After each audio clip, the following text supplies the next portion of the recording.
Purihin ang Panginoon. Maraming salamat po sa patuloy niyong pagsubaybay sa ating palatuntunan Defend the Faith dito po sa Emmanuel TV Network. Ako po si Brother Marco, si Ebanghilista. Samahan po ninyo ako sa ikalawang bahagi sa serye ng ating pag-aaral tungkol kay Maria, Ina ng Diyos, Theotokos.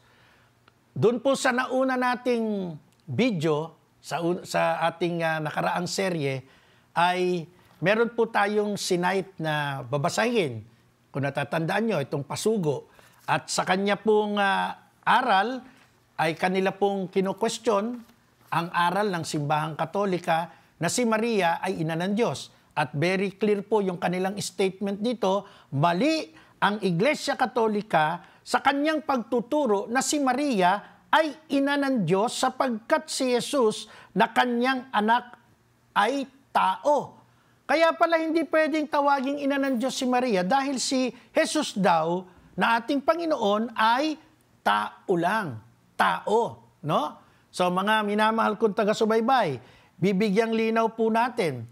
Pinaliwanag po natin noong nakaraan ng ating Panginoon Jesucristo ay mayroong tinatawag na dalawang kalikasan. Ang kalikasan ng pagkatao, 100%, at ang kalikasan ng pagka-Diyos. At sa Christian Christology, sa kanyang theology, ang aral pong ito ay tinatawag nating hypostatic union. Dalawang kalikasan in one hypostatis. Now, ano po yan sa Bible? Yan po ba'y imbento lang ng Iglesia Katolika?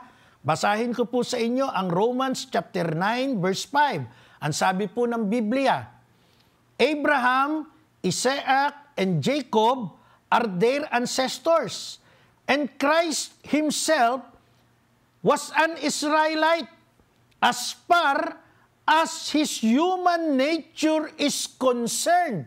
And he is God, the one who rules over everything and is worthy of eternal praise. Amen. Yan po ang nakalagay sa Romans chapter 9 verse 5.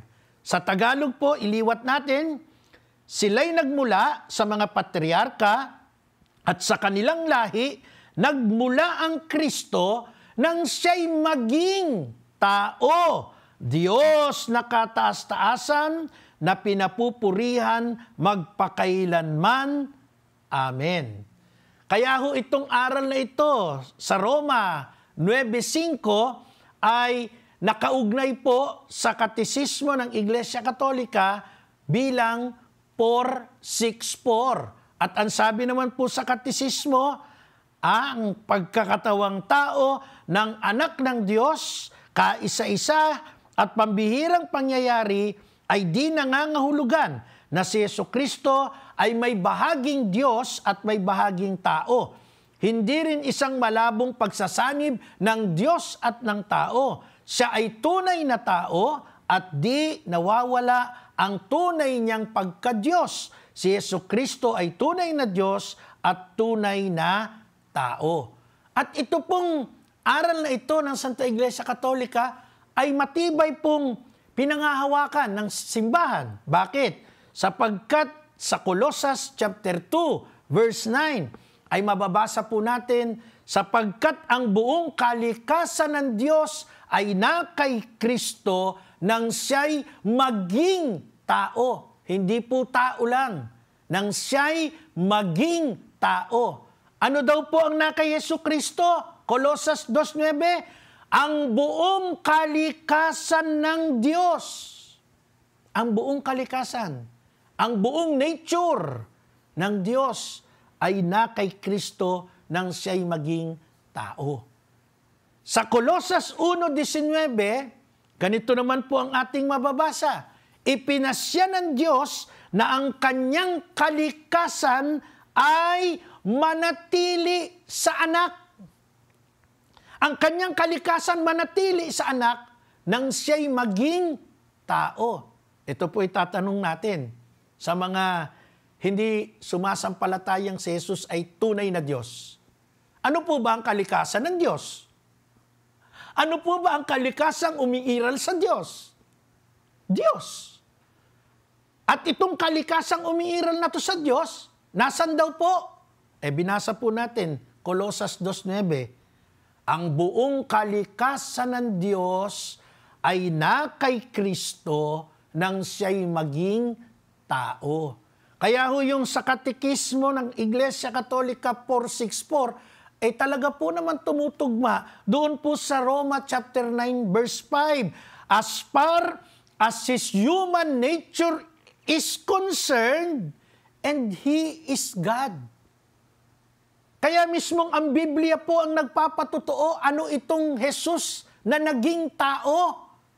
Pag tiningnan po natin ang Juan, Gospel of St. John, chapter 1, verse 1, ay makikita po natin doon, sa pasimula pa'y naroon ang salita, kasama ng Diyos ang salita, at ang salita ay Diyos.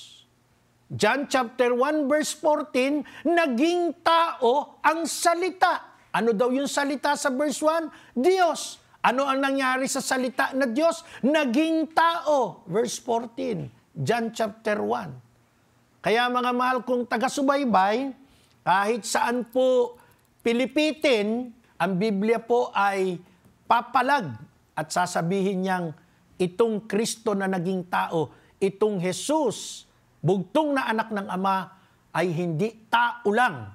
Hindi ho tao lang. Naging tao. Naging tao.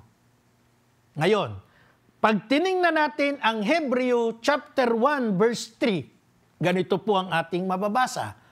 Ang anak ang maningning na sinag ng Diyos, sapagkat kung ano ang Diyos, gayon din ang anak. Kung ano ang Diyos, gayon din ang anak. 1 plus 1 lang po iyon.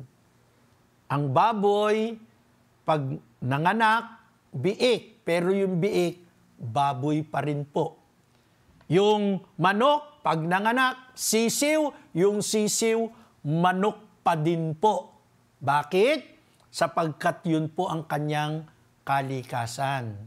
Kung ano ang Diyos, gayon din ang anak.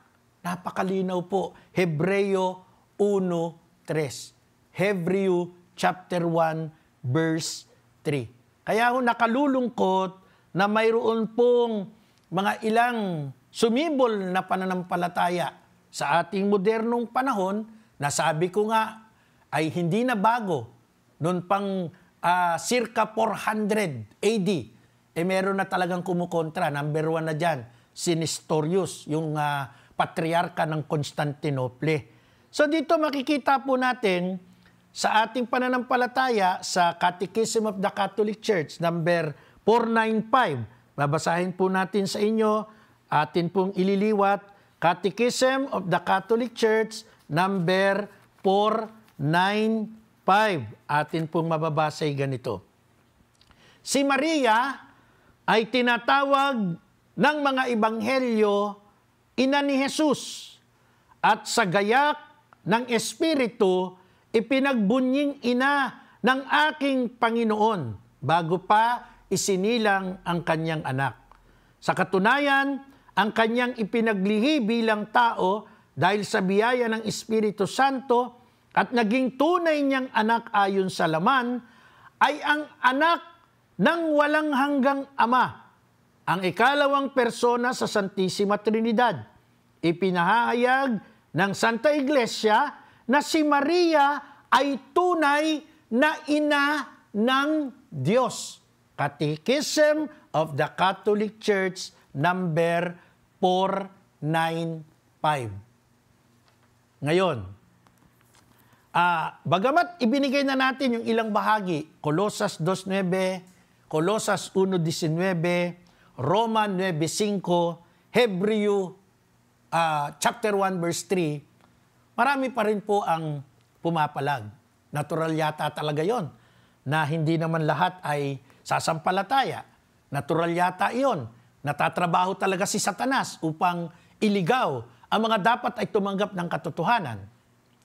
At sa katotohanan po na binabanggit ko, nakalulungkot po, meron po tayong isang sisipiing aklat. Ito po, The Truth Encounter ang titulo.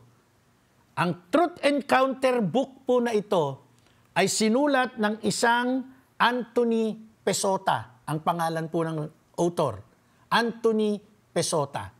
Sino si Anthony Pesota? Magugulat po tayo. Si Anthony Pesota po ay isang paring Katoliko. Isang Romano-Katolikong pari mula po sa Salesians of Don Bosco. At alam niyo po ba yung kanyang naging posisyon, yung familiar kayo sa Don Bosco, Makati, nagkaroon po siya ng magandang posisyon dyan. Pero ito pong si Anthony Pesota ay lumabas ng pagkapari, hindi lang lumabas ng pagkapari, humiwalay sa simbahan at umanib sa isang simbahan. Baptist. At dito'y nag-asawa po siya ng isang member ng Baptist. Sinulat niya ang librong ito at ganito ang sabi niya. Ako po'y natatawa nung binabasa ko ito eh. Sayang yung kanyang pag-aaral sapagkat siya po'y nag-aral pa sa Roma. Ano ang sabi niya dito sa kanyang librong Truth Encounter? Nasa pahina 134. Ang sabi po ganito. The expression Mother of God is not found in Scripture. Mary is called the Mother of Jesus. Once Elizabeth referred to her as the Mother of my Lord, but never is she called the Mother of God. Coming from a priest, Roman Catholic priest, from the Salesians of Don Bosco, ay nagtataka ako, nasaan ang pinag-aralan nito? At sinight niya pa yung pagbisita ni Mama Mary kay Santa Elizabeth, nanay ni Juan Bautista. Ito po yung visitation eh. Ang sabi niya, once Elizabeth, minsan sinasite natin si Elizabeth. Sinabi ni Elizabeth, Mother of my Lord, but never is she called the Mother of God. For Diyos por Santo, ano nangyari sa iyo, Father Anthony Pesota, former Roman Catholic priest? Hindi niya yata naintindihan. O dahil sa pag-ibig niya doon sa isang babaeng Baptist, mukhang nagkaroon na ng lambong ng dilim yung kanyang aral, yung kanyang utak.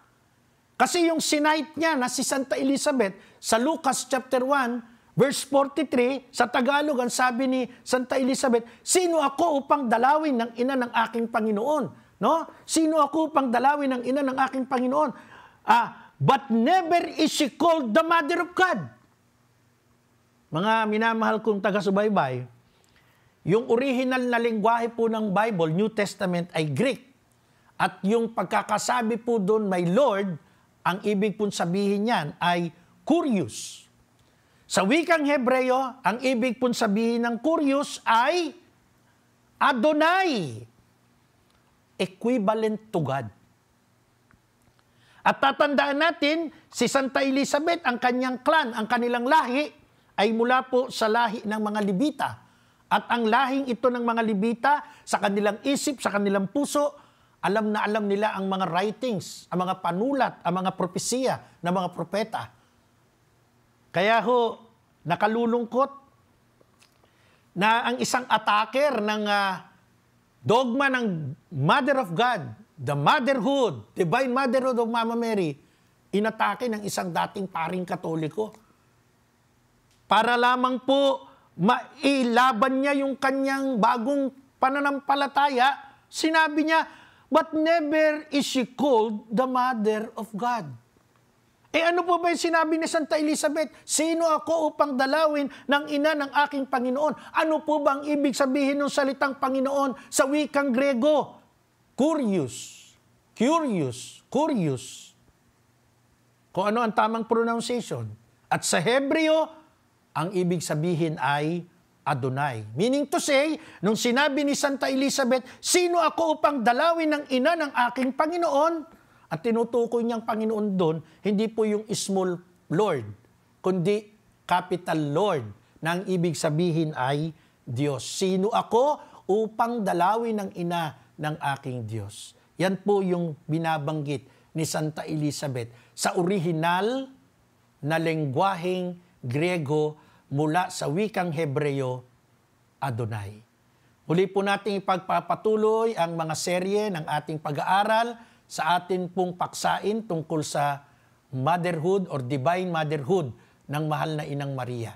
Subaybayan niyo pong muli ang mga susunod nating video dito po sa ating programang Depend the Faith ng Emmanuel TV Network. Ako po, si Brother Marco, si Evangelista nagsasabing, ang Diyos ay sumasa atin, Emmanuel.